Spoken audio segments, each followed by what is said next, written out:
আসসালামু আলাইকুম। পৃথিবীর সবচাইতে বড় ডেমোক্রেসি, সবচাইতে বড় লোকতন্ত্রতে গতকালকে প্রথম দফায় ভোট গ্রহণ হয়ে গেল 102 নির্বাচন ক্ষেত্রে। তারপর নাগাল্যান্ডে দেখা গেল 6 জেলায় প্রায় 4 লক্ষ ভোটার, একজনও ভোট দিতে এলো না। সকাল 7টা থেকে বৈকাল 4টা পর্যন্ত বসে থাকলো নির্বাচন কর্মী, কিন্তু একটিও ভোটার ভোট দিতে আসেনি।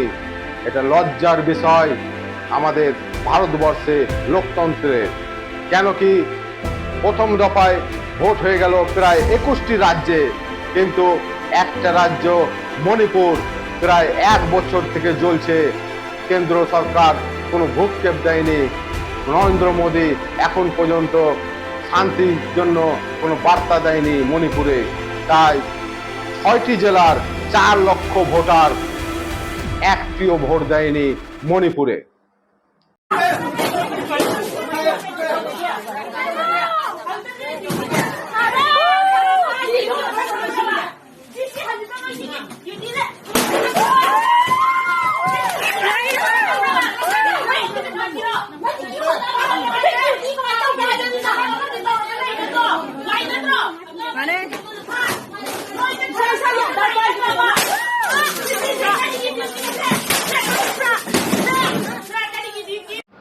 এখন নির্বাচন চলছে, নির্বাচন কমিশন থেকে কিছু রুলস, কিছু রেগুলেশন বাধা দেওয়া হয়। যেমন আপনি ভাষা, জাতি, ধর্মের কথা বলে আপনি ভোট চাইতে পারবেন না। কিন্তু এই নিয়ম কানুন কার জন্য? যারা বিজেপি করে তার জন্য নিয়ম কানুন নয়। নবনীত রানা থেকে শুরু করে নরেন্দ্র মোদী পর্যন্ত তারা মন্দিরের নামে, ধর্মের নামে ভোট চেয়ে বেড়াচ্ছে। কিন্তু ইলেকশন কমিশনার রাজীব কুমার সে কুম্ভের মতো ঘুমিয়ে আছে। राम को लाए हैं, जो राम को लाए हैं। अरे यही वो कांग्रेसी हैं, 27 वकील लगाकर राम मंदिर के विरोध में एडवोकेट खड़े करने वाले यही कांग्रेसी हैं, जो राम भगवान का मंदिर नहीं बनना चाहिए उसका विरोध करके एडवोकेट को पैसे देने का काम ये कांग्रेसियों ने किया है।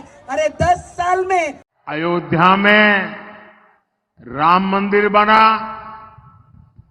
तो ये सपा कांग्रेस दोनों पार्टियों ने प्राण प्रतिष्ठा का निमंत्रण ठुकरा दिया।